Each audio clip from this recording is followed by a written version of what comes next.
Get the best out of Microsoft Access, ask the right questions.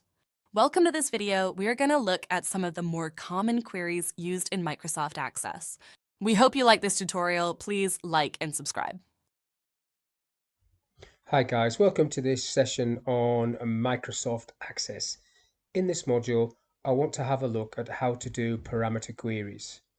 So I've got a small database here with a table which we are going to use called address details, just names and addresses. Close that one down. Now, to create a parameter query, it's the normal process. You click on create, query design, and then you add the table that you want to look at. So I've already said address details. And I'm going to double click on address details and just bring everything down. So what a parameter query is, it's basically stops you having to do things like this. So if I wanted to see everybody who lived in Leeds, normally in a normal query I would just type Leeds on the criteria line and then run this and it shows me Leeds. Go back into design, then I would save that, and then I would have to do one for Bradford. So if I type Bradford, run that one, shows me everybody from Bradford, and then I would save that. So basically you would end up saving lots and lots of queries that would be exactly the same, and they would take up lots of space, and they're really basically duplicate. The only difference would be the town that you've put in there. So what a parameter query does, it allows you to save one query and then feed different criteria through the parameter box. And to activate a parameter query, you just need to open it with a square bracket on the criteria row. So on the criteria row, and then type a prompt in there like enter the city. You cannot put the same name as the field, it just doesn't like it. So enter the city. Now when I run this, it asks me for the city, and I can type Leeds. There's Leeds, and if I go back into design, the same query, run it again, type Bradford, and it shows you Bradford. So if I save this query, I've got just one query, and I will save this one actually. Save QRY para. So I'll just show you how this then would pan out if you created a, if I close this down, if you created a report on that. So you go create report. I'll just go straight forward into a report. I'm not too fussed about how it looks at the minute. So it's asking me the same information. So I type Leeds, and then it just shows me the information in a report format for Leeds. If I close that one down, don't want to save it. Create a report again for Bradford, and then it shows me the results of Bradford. So you then would save this report, and I'll just put RPT in front of that. RPT. Okay, close that down. So every time you run this, so if I run it now, it asks me the question. I type Leeds, shows me Leeds. I run it again, it asks me the question. Type Bradford, it shows me Bradford, and so on and so on. That's how parameter queries work. Now if you want, if I just create a new query, you can have multiple parameters. So if I add the same table and just drop all the fields in again. So you've got surname field there. So I could have a parameter there saying enter surname, square bracket close, and also enter city, open square bracket, enter city, close square bracket. Now I need to look at the table here for a second. So we've got loads of Leeds. So we've got Jones in Leeds. We've got Smith, two Smiths in Leeds. So I'll go for Smith and in Leeds. So I'll run the query, go back to design, run surname, Smith, enter, city, Leeds, enter. So that's just two multiple parameter queries if you want. I won't bother saving that one. No. Now there is a wildcard feature that you can use when you are doing this. Obviously you might have plenty of things. You might want everything that starts with the letter L or starts with the letter LE. So you want Leeds and London for the letter L, or you just want Leeds and Leicester, LE. It's up to you what you want to search for, but there is a feature, a wildcard feature that you can put on a parameter box that will help you do that. So if I just create another query design, bring the table in again, double click on the title, and then drop it down. If I just do that slightly different, because it's just a long-winded way of doing that. If I double click on the asterisk, it brings all the things down, and I only want to then look at the city field. So I brought the city field down. Now I need to take that tick off because there's a city field in here as well, because that symbol brings all the fields down. So if I run this, you've got all the fields, and at the end you've got the city again. So I don't want to see that city field. I'm just going to use that for my criteria. So go back into design, take the tick off, and then you're going to do the parameter wildcard parameter on this. So it starts off with like, then you do your parameter box, enter city, close parameter box, and then you need to use the and sign, which is I call a glue point, to glue it together with an asterisk, which is a wildcard symbol. So enter city inside the parameter box, but like at the beginning. Now when you run this, okay, it's got a wrong bracket there, look, can't type, need a square bracket. When you run this, it asks you enter city. I'm just going to put L, and then it's picked up Leeds and London. I'll just go back into design, and if I run it again and put LO, that'll just pick up London. LO, London. Back into design, run it again, BR, Bradford. So it's a bit more flexible, and especially for names, if you wanted everything starting with SE or SM, you know, if I look at the address table again, let's have a quick look at names.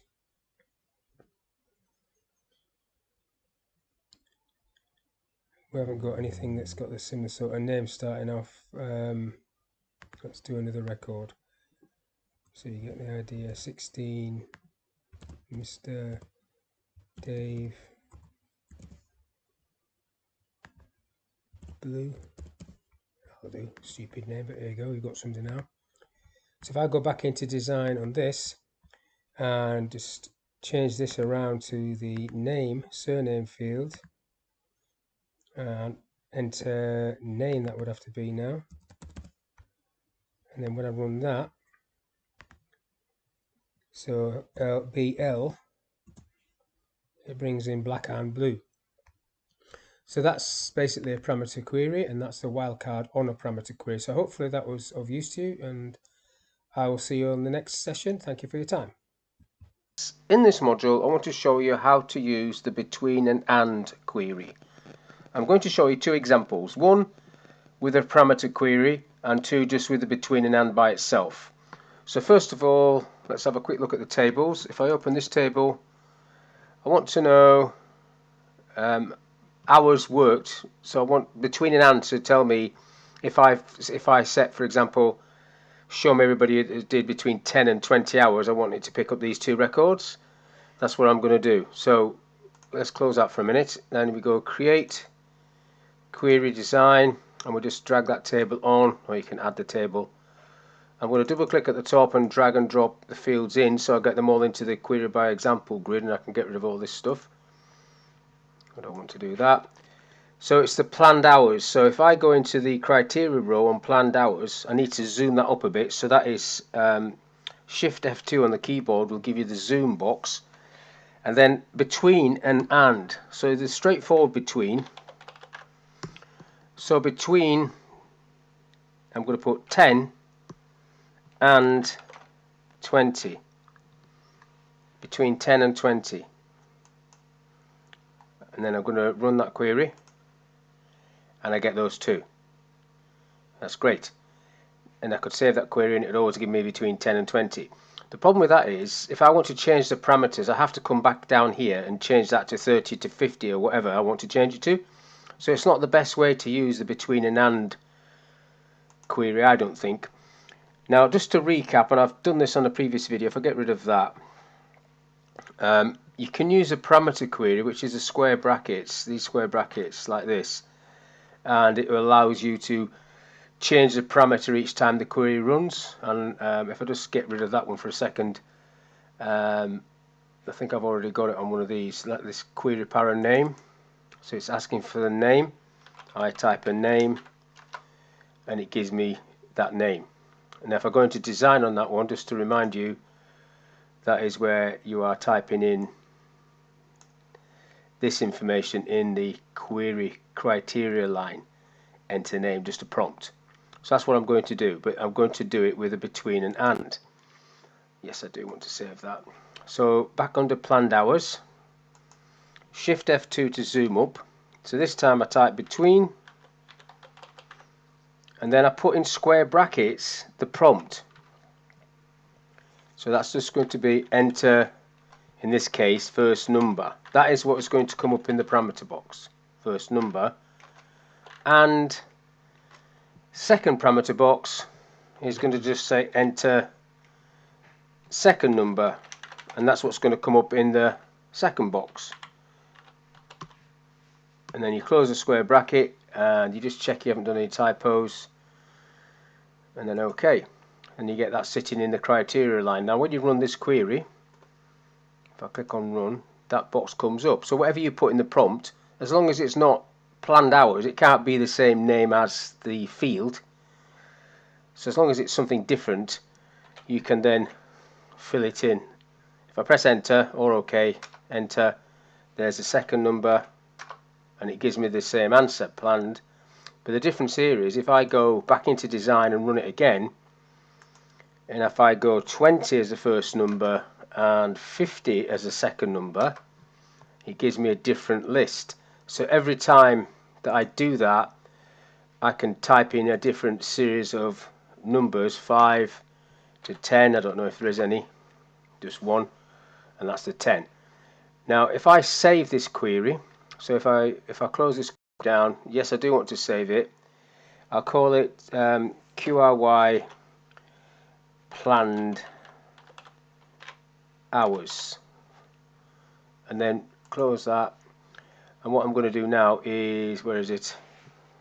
There. I'm going to create a report on that, because when you create a report on a parameter query, like I've done there previously, it's going to ask you those questions when you do that. So I'll just create a blank or straightforward wizard based report, and then it's asking me that look. So if I'll go 20 to 50, that's the result it's going to give me in the report. And then you can mess about with the report to get it to be all nice and pretty, or you can just do a manual report and set it all onto one page, however you want to do it. I'll close that. Yes, I do want to save that, and I'll put this RPT in front of that, and then OK.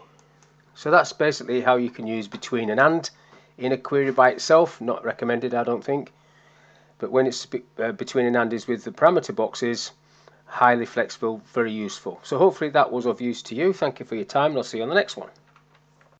In this module, I want to show you how you can put a test in your tables to check that people enter the correct dates.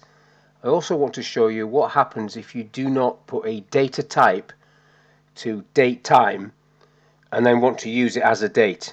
There's going to be a few things crop up if you do that. But first of all, let's have a look at this table on the screen. So we've got a field saying date joined and a field saying date checked. Now what I don't want to happen is you can't have the date checked date happening before somebody's joined. So if I, for example, put that to February, you can't check that person's records before they've joined. I don't want that to happen. So what you need to do is, if I just put this back to March so it doesn't trigger an issue, you need to go into design on this. So go into design, and you need to activate the property sheet for the table. And then, like you do with fields, so if I click into some of these fields, date fields, you've got validation rule for the field and validation text for the field, but through the property sheet you've also got that for the actual table itself. So you've got validation rule there and validation text. So that's what I want to fill in. these three ellipses, if you click on that, gives you this expression box. So then we want to say, so date checked will be greater or equals to date joined. That's the sort of test. And then if I click OK to that, that puts it on that line. And then whatever you want to come up on the screen, you put in this line, validation text. So if I put check date must be after joined date, or something like that. And then if I save this and then have a look, it's telling me there that the rules have changed. It might impact some of the text that I've already got in there. Yes. Have a look. So at the minute it hasn't triggered an error message, but if I change that to February now, like I did before, what should happen here when I tab off date check, this box comes up. This is what I put on the validation text line. This comes up and tells me that I've made a mistake. Click OK, and then you would have to correct that mistake, because it won't let you get off this record if you don't. So now I've corrected that mistake and it lets me off this record. Now you'll notice that I've got a field here called test. I'll just put a date in there, but it sits on the left hand side of this field, whereas this date and this date sits on the right hand side. The reason for that is these two fields are date time fields, whereas this one, even though I've typed a date in there, is a text field, and that's how you can see. Now that can cause a bit of a problem with doing calculations in Access if you've got the wrong data type. In older versions of Access you'd come up and get a data type mismatch warning coming up, but it's still, even the modern versions, it still comes up with problems or error messages, or it says error if you try and do certain things with it. So I want to just have a quick look at what I've done in design. So it's just short text, you can see that, where these two are date time. Now I'm going to create a query on this table, so create query design, and then I'm just going to drag the staff table on, and then if I double click on this box at the top, the whole thing goes pink. Drag and drop the lot in there for now. Don't need this property sheet, I don't need this either. So you've got the fields down here.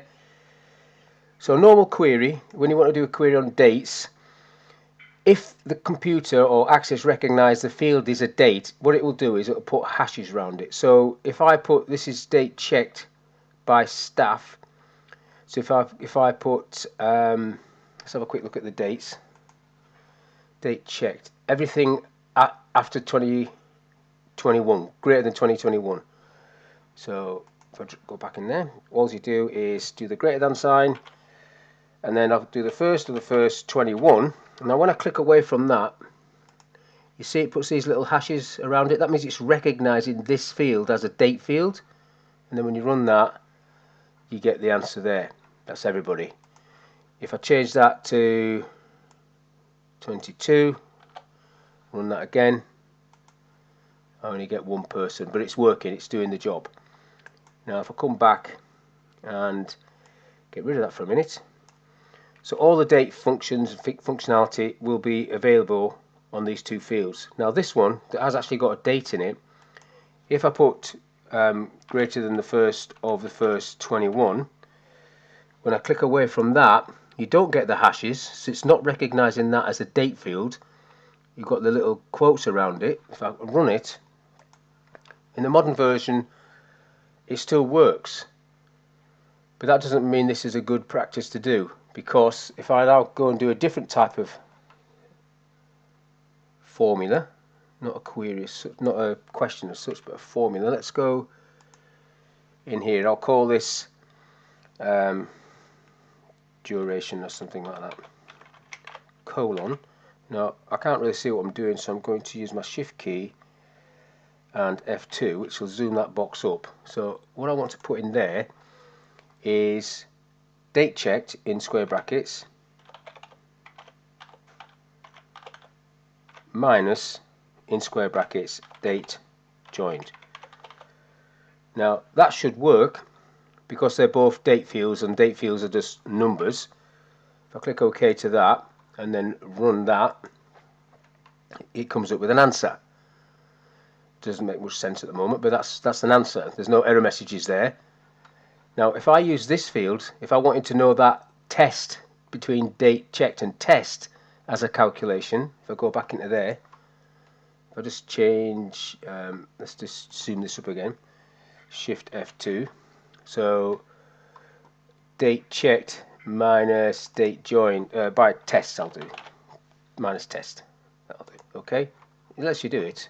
When you run that, you get the error message because that is not a date field and it doesn't like it. So it's not good practice to do that, even though in the modern versions of Access it is actually working. Earlier versions of Access that would have come up with an error data type mismatch.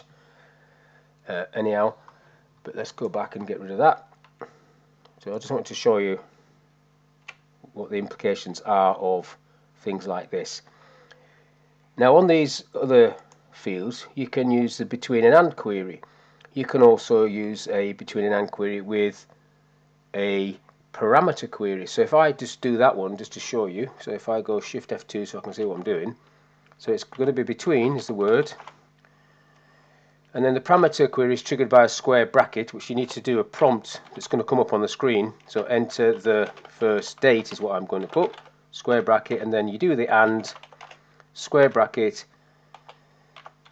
enter the second date. So when whatever you put here cannot be a duplicate of the actual field name, so don't put date checked or some date joined like that because it'll get confused. Didn't like that. If I click OK to that, now when you run this, the parameter box comes up with that prompt. So you type, so if I go, I'm on the date first of the first 20 and first of the first 22. Let's go for that one. It's only one person. If we go back into design, run it again, different set of dates, first of the first 16 and first of the first 20. 2 people. And this is working because the between and is picking up whatever dates you put in those parameter boxes, and the dates are displaying as a result of the query. So basically that's all I wanted to talk about on this little video. So you've done the properties at a table to stop you entering incorrect dates in this date check column. That was the first thing we did.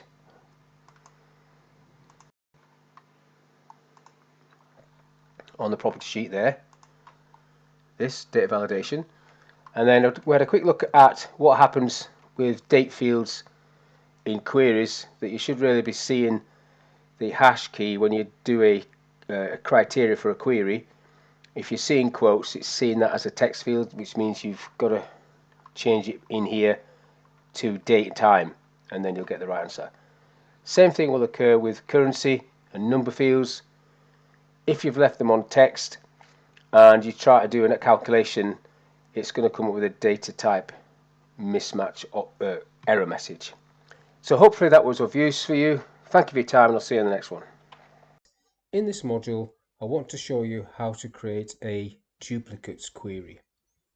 So on the screen we have a database with some tables and some queries I've already done. To create a duplicate query, you select the Create tab, and then in the Query Wizard option you can see the 4 options you've got there, but one of them is Find Duplicates Query Wizard. That's the one I want. So I click OK to that, and then it asks me which table do I want to look at, or which query, or both. So I'm going to leave it on tables, and I'm going to look for duplicates in address details email, and then go next. Now it's going to ask me what fields do I want to look at or check for duplicates. So staff ID should be a unique identifier normally, so I'll leave that one off. But what you might have is you may have entered a record twice the same person.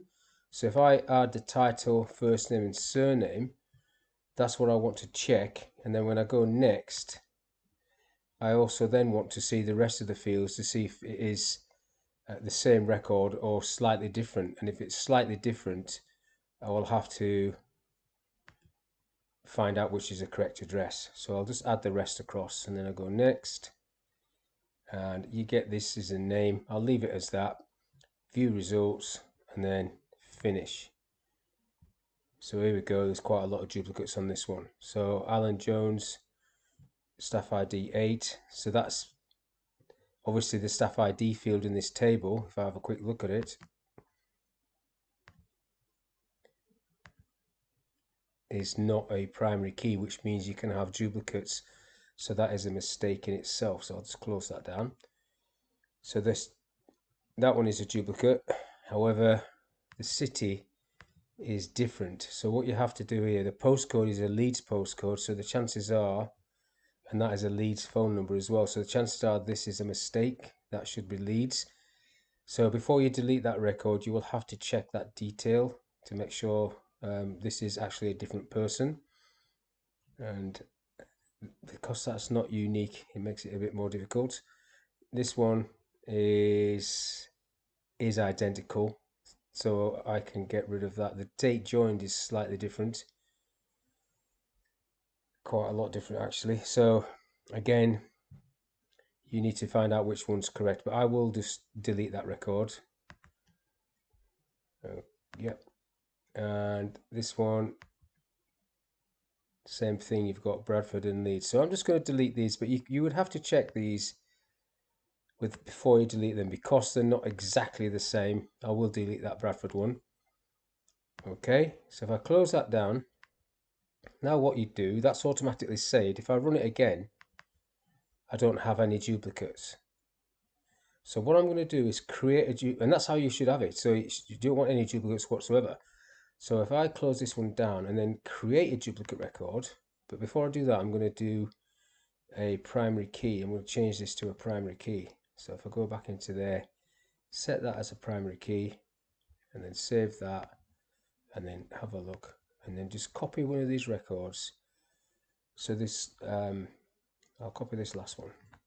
Copy, paste. Okay, now that's got to be a different record, so it's 17, but it's exactly the same as the one above. Now if I close this and run the find duplicates query, it picks it up. Now you can see that in this case, this is more likely to happen. It's exactly the same record, but the ID number is different. So this means that this person's been put into the database twice. So that is a genuine mistake. And then you just delete the one that was either the most recent or the most complete. And then close that one down and then open it up again. There should be no records, there's no duplicates.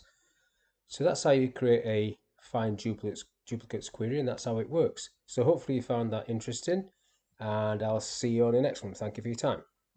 In this module, I want to have a look at how to do an update query. So I've got the workforce database open, and let's have a quick look at what we've got there. So I've changed table staff. If I open that, I've just added these extra fields so I can do an update query. So basically I've added a salary field and a date check field. So what I want to do is do an update an update query, should I say. First of all, change this date to be a more recent date, and then an update query that will increment these salary fields, and let's see how that goes, and you can see how it all works. So if I close that down for a minute and click on create query design, so I'll add the table that I want, just drag it on there. Now there's all the fields, but I don't want to add all the fields. So for an update query, you've got all these different options at the top, and this is the one I'm going to do, update. As soon as you click on that, you get different options down here. So I've got update to. So the first one is I want to do let's do the salary field. So I've gone to salary. Now you've got to be careful with update queries because this doesn't actually show you the results when you run the query, it just does it. So you've got to be quite careful. So I've got the update option there, but I've also got a category option here where I can put down other fields. And if I have a quick look at the people for a second, so we've got Saxton. Let's just do an update on this one. So I'll add the surname field. So if I add the surname field, double click, and then the criteria, I'll do a parameter query, so I'll just put in there square bracket, enter surname, close the square bracket. So that should pop up and only do it on whoever you type in there. So the update is on this field. So if I put salary inside square brackets, let's give him a 10% pay rise. So if I just do 10% on that, I'll just go times 1.1. So that should be 10%. If the math's wrong, that's a mistake that I've made, but let's have a look at that. So if we go run, it should ask for a surname, so I'll type Saxton in there. And before I do that, I suppose I should look at the table. Let's just cancel that for a second to see what is on. So he's on 25,000. Close that down. So I'll do this again. Go back to query design. Run. Saxton. OK. You're about to update one record. Yes. And that's all you see. Now I'm going to save this query as QRY update salary. I'll put that, click OK, close it down, have a look at the table. So there it has worked. So it's gone from 25,000 to this 2,500 added on. So that's how you can do an update query, but you didn't see that result until you open the table. And if I run that again, every time I run that and type somebody's name in it, so run it again, it comes up with this message. Yeah. Now I'm going to type in Jones, and yeah, just refresh this table, just close this down. So that was 10% on Jones, so he's got 33, from 30 to 33. So I'll do that again. So let's look at this one. Anne Green, she's on 20. So if I run that query again, yes, green, OK to green, yep. So let's have a look. So that's working fine. So that's working.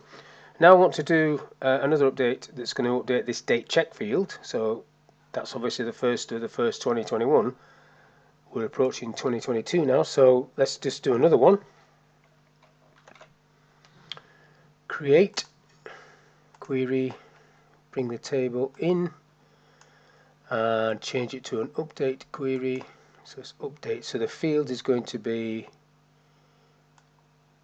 date checked, and then the criteria this time is just going to be a parameter query. So I'm just going to use a parameter query. So enter the date, close square brackets. Now if you wanted to add extra criteria, so that's just the update bit, so that's going to be the date, enter the date, it should say there. If you wanted to add by city, so if I just open, let's just say we're just checking people from Leeds, so then I can add that criteria down and it will not do the Bradford one. So if I go back into this, let's close that, go back into this and add city field, and again, well, I'll do another parameter query because that makes it a bit more flexible. So if you go enter the city, close the square bracket on that. So now I've got two criteria, parameter boxes going to come up here. So when I run this, let's go back to query design, select run, enter the date. So 1st of the 1st 22, that's the date I want to appear.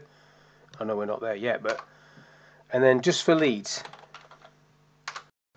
you are going to update 2 records. Yep, and then have a look. 22 just for Leeds, and then if I close that again and I run this again and do it for Bradford, so you can see that it does. This is a flexible tool. So this time I'll do, what's today's date? The 13th of the 12th 21, and I'll do that for Bradford, and then I should just do one record. OK, have a look, and it's just done the Bradford record. So that's an example how you can do an update query. First of all, to do an increment on salary that we did, and then to insert a date. Just bear in mind that when you save one of these queries, so I'll save this one, and this is query update date checked. That's what that is. That's what I'll call that. Okay, you get this little symbol, update query. So when you run that, it's going to warn you that you're doing that, and then you've got to fill it in. So if I cancel that off, I won't bother doing that. So that's just a quick look at how to do an update query in Access. So hopefully that was of use to you. Thank you for your time, and I'll see you on the next one.